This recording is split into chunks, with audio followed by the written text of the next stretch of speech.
There is a problem with gaming. Actually, there are many problems with gaming and the video game industry in general, and that's what I want to explore in this video. What I believe to be some of the biggest problems that are facing the gaming industry right now. Somewhat comes on the back of more recent events, but I've made a separate video about that. If you want to check that out, that's cool. But for now, let's face some of the bigger problems in gaming. Okay, so first up, I want to talk about communication. Communication between developers and the player base, the fan base. Now, I'm discussing this and I think this is a problem. Some people maybe don't, but I think this is a problem because as we are seeing more games as a service, so games such as all of your Battle Royale things, and just online games in general, Call of Duty, and even things that are more single player, but receive consistent updates all the time. I think it is becoming important that as we're seeing more games as a service, that developers actually stay in contact with the player base. Now, a lot of developers and certain games are very good at this, such as No Man's Sky, Among Us, and Fall Guys, that have brilliant developers that often post lengthy blog posts explaining what is coming up in their games, what the new updates will be, and they give a lot of updates as well. Unfortunately, not all developers are created equal. Some, such as Fortnite, Apex Legends, and Warzone, some of the biggest games ever at the moment, introduce enormous, sweeping changes to their games with, frankly, little to sometimes no notice. And I just don't think this is great when you've got a lot of people focused on these to give them virtually no notice of what's going to happen when you're introducing things that can completely upend the balancing system of a game, or even change the map, particularly on games such as Fortnite and whatnot. I think that, a tweet here and there, I know when you're a big company it's hard to keep in contact with your player base, and the player base all want different things. But a tweet here and there, a blog post, just letting people know what's going on, I honestly don't think it's that hard, and I think as more games move towards an online software as a service sort of model, that this is becoming increasingly important. However, right now, I think it's an issue, but it's not massive. This could be problematic in the future. That's why it's a bit further down on this list. But we'll move on to my next problematic issue. And that would be storage. Fairly simple. Games these days are massive. I mean, Red Dead Redemption alone. Okay, I will admit I'm a PC player generally these days, and this is more of a console issue. But they are massive. Red Dead Redemption 2 is 150 gigs. Forza Horizon 4, 100 gigs. Even games that you wouldn't expect, like The Division 2, 90 gigs. They are enormous. And with the new consoles, the PS5 and the Xbox, shipping with only a 1TB hard drive, I mean, that means you're only going to be able to have a handful of games going at any one time. And that's how big they are now.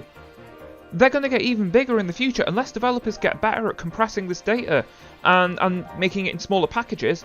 They're only going to get bigger. And I think this is an issue. I mean, thank God they've moved to SSDs internally on the new consoles. And you can buy, yes, external hard drive, officially licensed, but they're expensive. Far more expensive than the equivalent for, say, a standard 3.5-inch one for a PC. And I just think this is going to become problematic in the future, unless developers get on board with compressing the data a bit more, or they start shipping with bigger SSDs and hard drives. It's the only thing I can think, and I think, again, this is going to be an issue for future me and future gamers. But here it is, and we'll move on now to the next one, which is actually another console issue, and it's online subscription fees.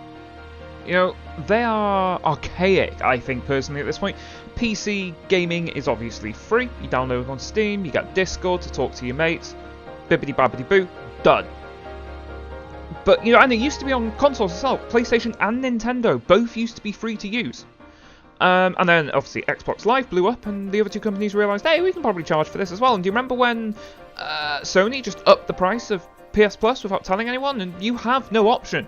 It is a monopoly. You have no option. If you want to game online with your mates, you have to do it. And I just feel in this day and age, it's fairly archaic, and I feel honestly the pricing is pretty arbitrary as well.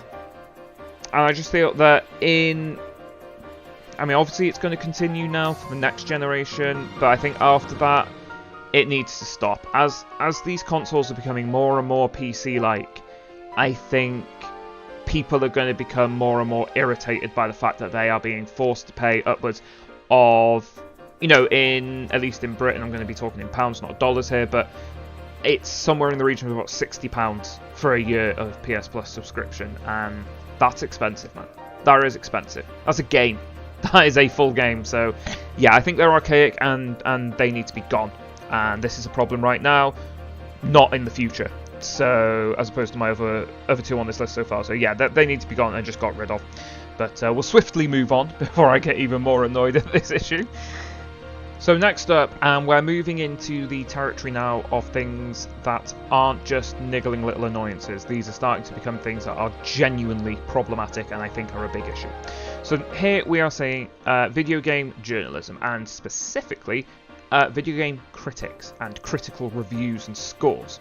So most of the sort of big video game journalism sites have a scoring system of 1 to 10, but very rarely will they go lower than a 6. For a truly awful game, you might get a 5 or a 5.5. And I actually tweeted about this the other day, and I did wonder, I've always wondered, why? Why even have it if you're just going to arbitrarily give games that you've objectively said in the article, bad writing, bad graphics, mediocre gameplay, 7 out of 10? And it's because they need to keep the developers on site. These big developers, Ubisoft, EA, Activision, they need to keep them on side so that they can still retain early access to these games. Because a game isn't a movie. You can watch a movie in 2 hours, write a review. A game, you generally, particularly big open world games, the way the sort of industry's going at the moment, you need to invest 30, 40 hours into the game to make sure you know what it's actually about.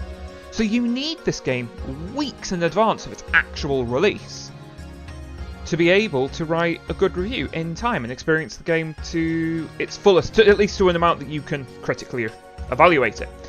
And this just causes a blatant conflict of interest in my mind, and it hurts the integrity of the entire industry of video game critics. I think this is a problem. I think it's incredibly problematic, and there are many examples of blatant conflict of interest if you want to go check them out and have a bit of a deeper dive into this. Maybe one day I'll make a deeper dive into this issue, but for now I'm going to leave it at that before I rant anymore. You get the idea, and I'll move on to my next issue, which is in-game advertisements. Now, this has been a growing issue, I feel, particularly in the sports game arena, where I don't mind ads in the back. You know, like on a football field or something, or soccer for my international friends. And you see that little banners surrounding the field. That's realistic. That's what they look like in real life. And I don't mind that. But there is a growing trend of particularly EA titles, FIFA, Madden are the worst for it, NBA 2K20 I think did it as well, where they are forcing you to watch unskippable in-game advertisements. So when there's like half time in the game, it's doing adverts as if it's on TV, and you can't skip them. I believe they have changed it, they have patched some of this so that it's no longer actually happening, but seriously? You make me pay full price for... I don't play sports games, luckily, but I get the anger. You make me pay full price for a game, you know, 50 quid, $60-ish, and then you do like a free-to-play mobile game where you make me watch unskippable ads as well. Nah. Those games do that to support themselves because they need the advertising revenue because it's a free-to-play game. You've already paid full price. Absolutely not. This is completely unacceptable, and it is really unacceptable. And I do not think this is an issue that is going away. I think this issue is only going to get worse as time goes on, and I think it will start jumping from sports games where they've at least tried to make it semi-realistic. Like, these are the ads that are playing during the break, the half time. But I think this might jump to other games as well. You know what the business practices, particularly EA, are like. And they run all these sports games. They are ruthless in their ability to try and get as much money out of people as possible. I mean, Star Wars Battlefront 2, anyone? You know, that was their business practices and their pricing models for games and loot boxes and whatnot is insane. So the fact that they're adding unskippable ads doesn't surprise me in that sense, but it angers me greatly. This is yeah, no, get rid of them. Absolutely not. These should not be anywhere near a AAA 50 quid game. Get them out. Let's move on to a similar issue though, shall we? And that is expensive games. Not much to say about this. Games are becoming more expensive. This normally happens at the beginning of a new generation of consoles, and developers kind of play it off because they're using that extra money to help the R&D and the funding for what is, you know, arguably just better games because they're on the new consoles. But you know, I've seen, I mean, it happened with the Switch. Even what, 4 years after release, or 5 years actually now, is it? Legend of Zelda Breath of the Wild is still 60 quid. I mean, I remember not too long ago when a new game came out, it was £40, 45. Big games like RDR2 were maybe 50. But now, even on Steam, RDR2 is £55 at full price. And games are just getting more expensive. Which, you know, when you combine this stuff like in-game ads, is kind of a bit irritating.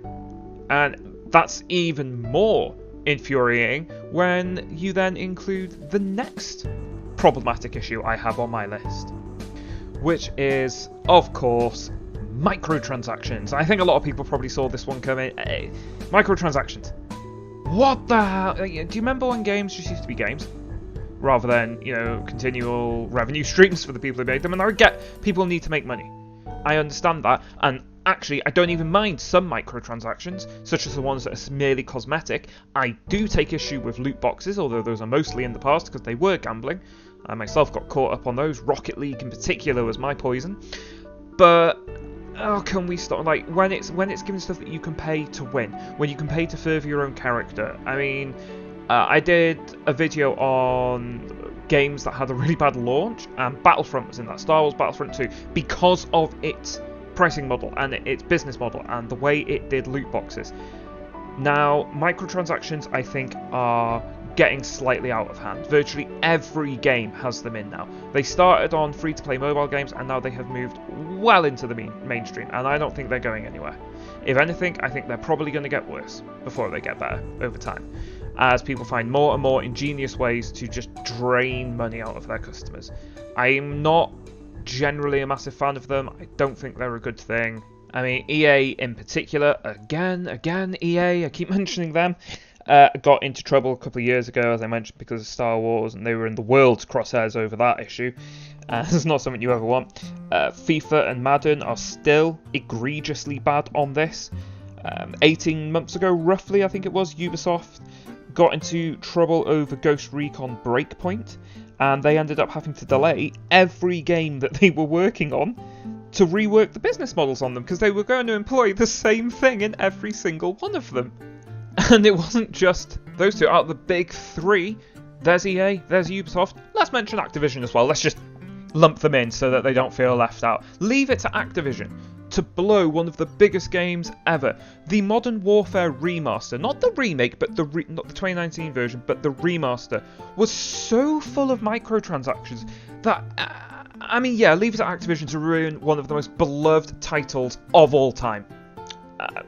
Yeah, so microtransactions, I think they're going to TLDR, I think they're going to get worse. Honestly, they're everywhere. I'm generally not a massive fan, and let's move on to what I believe is the biggest problem in gaming right now. Now, I've mentioned this in a couple of my videos so far, and that is bugs.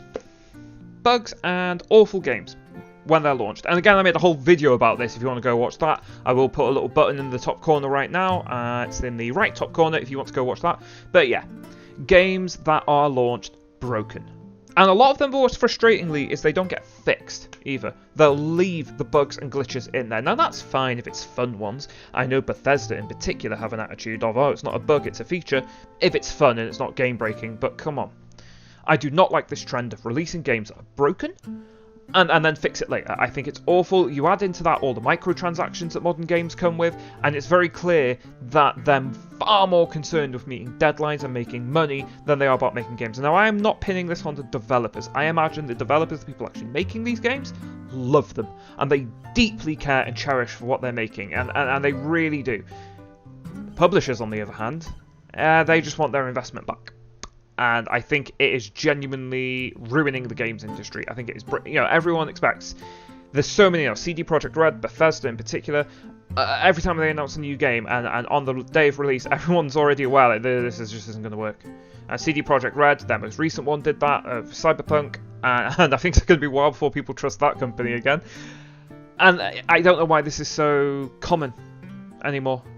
It's so common, and I genuinely don't know why. Well, money. I think money is the issue, and I think this is incredibly problematic. It's all over the place. There are some very, very egregious examples and blatant examples of just a broken game. Now, a lot of them do get fixed later, and that's great. I love that with the internet we can do that, but I just don't think it's fair. I don't think it's fair on the people who buy a game. You pay full price for a game, only for it to be broken and damn near unplayable, and then be faced with microtransactions to make you spend even more money to get the game. And then some of them, you'll have in-game ads that get anyway, so all of these problems add up. And maybe you bought the game because it had a really high critical score, but actually there's some critical dissonance, and players don't think it's that good, and all of these problems culminate. And I just think it makes a mockery of the gaming industry and the video game community. We are the people that are buying these games. We're the customers, and we're the people who are keeping this industry alive by spending the money. And I just don't think it's a great way to treat customers, and I think it needs to stop as soon as possible. I don't think it will, to be honest. I really don't. I think people are going to get a bit more noticeable about it now, particularly since Cyberpunk. But yeah, I think this is the worst problem in gaming. So I will leave that there for you to digest, though, whether you think I'm correct in that. So, thanks guys for getting this far into the video. That's the end of it now. Those are what I believe to be the worst problems in gaming. Thank you so much for watching. I really do appreciate it. If you enjoyed this video, please do give it a like. It really helps me. And if you very much like this video, give me a subscribe. I release a video at least once a week. I'm trying to go for twice a week, so there'll be more content on your way. Go check out some of my older videos. One will appear on screen now for you to check out. And thank you very much, and I will see you again next time. Goodbye.